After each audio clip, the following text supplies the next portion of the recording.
हाल ही में आपने यह खबर सुनी होगी कि बीसीसीआई और कुछ बड़े क्रिकेट बोर्ड मिलकर फ्रेंचाइज चैंपियंस लीग T20 को फिर से शुरू कर रहे हैं और अगर सब कुछ ठीक रहा तो अगले साल यानी 2026 तक यह लीग फिर से शुरू हो जाएगी।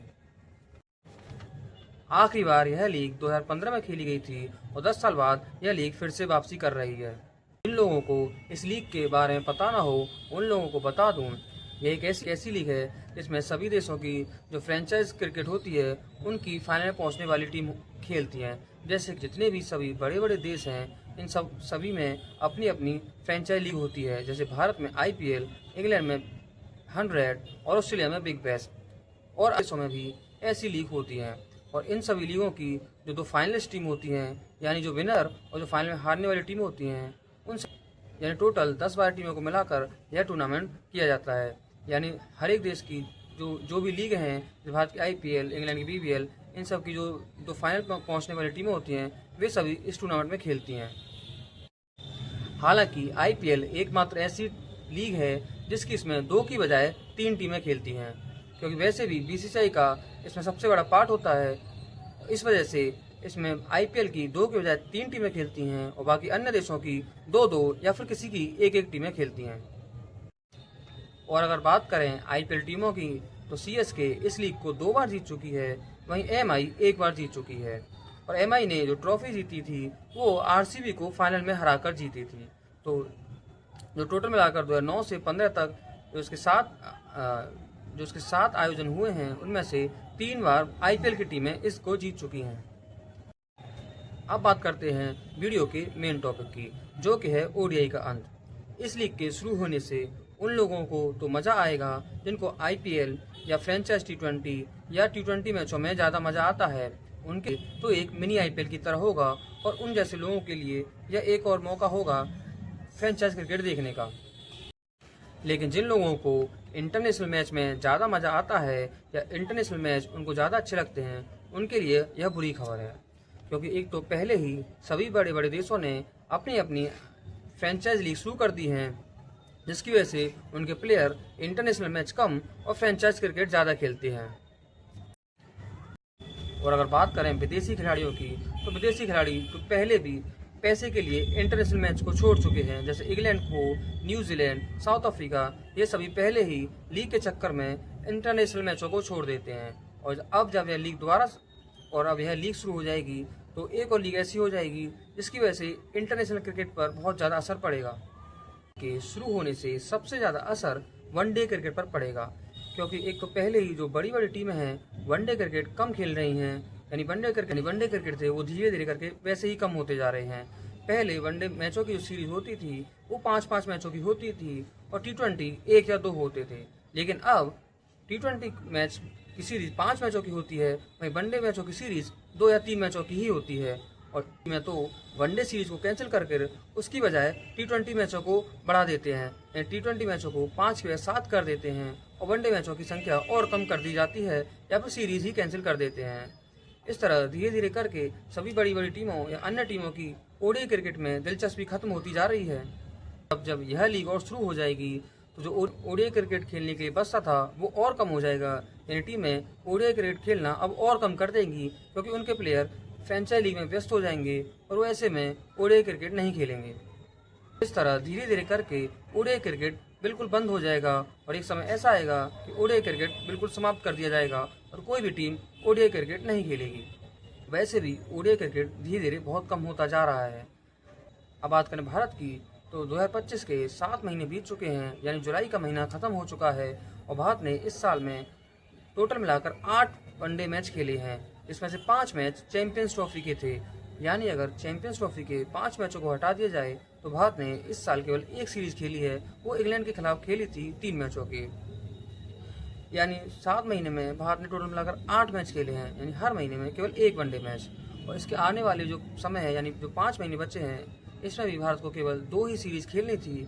उसमें से भी एक सीरीज जो बांग्लादेश के खिलाफ थी वो कैंसिल हो चुकी है। यानी इस साल भारत के अब केवल 3 वनडे मैच बचे हैं, वो साउथ अफ्रीका के खिलाफ हैं। तो इस साल जो भारत के टोटल मैच होंगे वो 8 और 3 11 वनडे मैच होंगे। तो इस हिसाब से आप अंदाजा लगा सकते हैं कि चैंपियंस लीग शुरू होने से पहले ही इतने कम वनडे मैच खेले जा रहे हैं और जब लीग शुरू हो जाएगी तो वनडे क्रिकेट की संख्या और कम हो जाएगी। अब बात करें कोहली के रिकॉर्ड की, जो शायद अब कभी नहीं टूट पाएगा।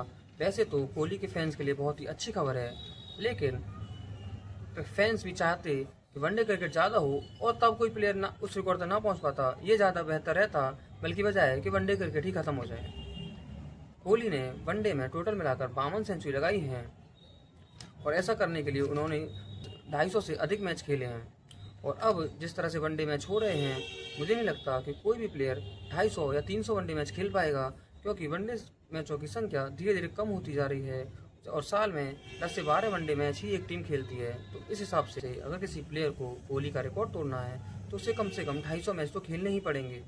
और जिस तरह से वनडे मैच कम हो रहे हैं, मुझे नहीं लगता कि कोई भी प्लेयर 250 मैच अब खेल पाएगा, क्योंकि हर साल एवरेजन 10 से 12 वनडे मैच हो रहे हैं और आगे ये वनडे मैचों की संख्या धीरे धीरे कम हो जाएगी। यानी अगर हम ज़्यादा से ज़्यादा भी एक्सपेक्ट करें तो कोई एक टीम साल में 10 से 12 वनडे मैच ही खेलेगी।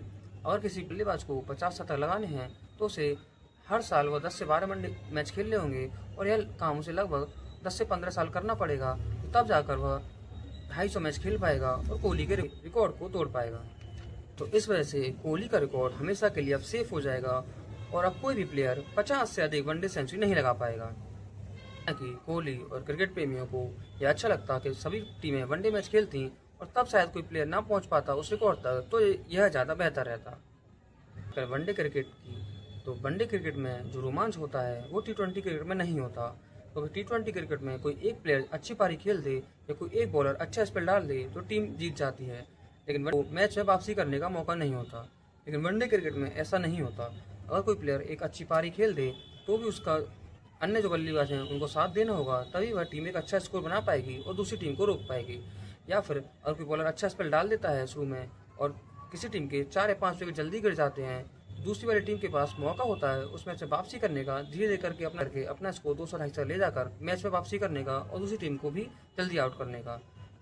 यह T20 में इतना समय नहीं होता कि कोई टीम एक बार इतना फिसल जाए और उसके बाद वापसी कर पाए, क्योंकि T20 में अगर शुरू में किसी टीम के 4-5 विकेट गिर जाते हैं तो वह टीम 100 या 120 के आसपास ही सिमट जाती है और मैच एक तरफा हो जाता है। बल्कि वनडे में ऐसा नहीं होता। टीम के बैटिंग हो या बॉलिंग हो, दोनों ही क्षेत्र में हर टीम को वापसी करने का मौका होता है। इसलिए मेरी नज़र में T20 के बजाय वनडे क्रिकेट ज़्यादा अच्छा है और वनडे क्रिकेट में ज़्यादा मज़ा आता है। लेकिन अब जिस तरह से फ्रेंचाइज क्रिकेट बढ़ता जा रहा है, उस हिसाब से T20 क्रिकेट को ही आगे बढ़ावा दिया जाएगा। तो T20 क्रिकेट को ही यह रास्ता माना जा रहा है कि वह क्रिकेट को ग्लोबल लेवल पर ले जाएगी। यानी क्रिकेट को पूरी दुनिया में फैला देगी और एक समय पर क्रिकेट और फुटबॉल दोनों आप बराबरी पर आ जाएंगे। मुझे नहीं लगता कि क्रिकेट इतनी आसानी से पूरी दुनिया में फैल जाएगा, क्योंकि जो दक्षिण अमेरिकी देश हैं, खासकर अर्जेंटीना, ब्राज़ील, ये क्रिकेट में बिल्कुल भी रुचि नहीं लेते और इनको क्रिकेट की बिल्कुल भी नॉलेज नहीं है। और अगर हमें इन देशों तक क्रिकेट पहुंचाना है तो इसका सबसे बड़ा अच्छा और सबसे बढ़िया जरिया होगा कि जो वर्ल्ड कप होता है उसमें टीमों की संख्या बढ़ाई जाए। क्योंकि T20 वर्ल्ड कप में 20 टीमें होती हैं, वो भी पिछले ही वर्ल्ड कप में की गई थी और हमने देखा था कि कुछ नई टीमें हमें उसमें देखने को मिली थी। और बात करें फुटबॉल की, तो फुटबॉल में अब तक 32 टीमें होती थी, यानी उसमें 32 अलग अलग देशों की टीमें खेलती थीं। और अब अगले साल से फुटबॉल में भी 32 की बजाय 48 टीमें खेली जाएंगी। फुटबॉल का वर्ल्ड कप जब होगा तो उसमें 48 देशों की टीमें भाग लेंगी। तो आप इससे अंदाजा लगा सकते हैं कि फुटबॉल कितने बड़े स्तर पर फैला हुआ है और वो फुटबॉल को और फैलाना चाह रहा है और अधिक से अधिक टीमों को जोड़ना चाह रहा है ताकि फुटबॉल बेहतर हो जाए और ज़्यादा से ज़्यादा देश खेलें। तो ICC को भी इससे सीख लेनी चाहिए और जो T20 वर्ल्ड कप होता है उसमें टीमों की संख्या को बढ़ाना चाहिए ताकि अधिक से अधिक टीमें वर्ल्ड कप खेलें और वहाँ पर भी क्रिकेट का प्रचार हो और वहाँ के लोगों में भी क्रिकेट के बारे में इंटरेस्ट हो। तो अभी तक ICC ने एक वर्ल्ड कप में अधिकतम 20 टीमें ही रखी हैं, वो भी पिछले वाले वर्ल्ड कप में थी। और अगर वनडे क्रिकेट की बात करें तो वनडे क्रिकेट में ICC टीमों की संख्या कम से कम करता ही जा रहा है। एक समय पर इसमें 14 या 16 टीम होती थी और पिछले 2-3 वर्ल्ड कप में केवल 10 टीमें ही वर्ल्ड कप खेल रही हैं। तो ICC को इसे सबक लेना चाहिए और वर्ल्ड कप में टीमों की संख्या को बढ़ाना चाहिए, जिससे अधिक से अधिक देश इसमें जुड़ सकें और अधिक से अधिक देशों में क्रिकेट फैल सके। फीफा की राह पर चलना चाहिए और अगले दो या 3 जो वर्ल्ड कप होने वाले हैं उनमें टीमों की संख्या 25 से 30 कर देनी चाहिए, ताकि ज़्यादा से ज़्यादा टीमें इससे जुड़ें। इस वीडियो में इतना ही। अगर वीडियो अच्छी लगी हो तो वीडियो को लाइक करें और शेयर करें।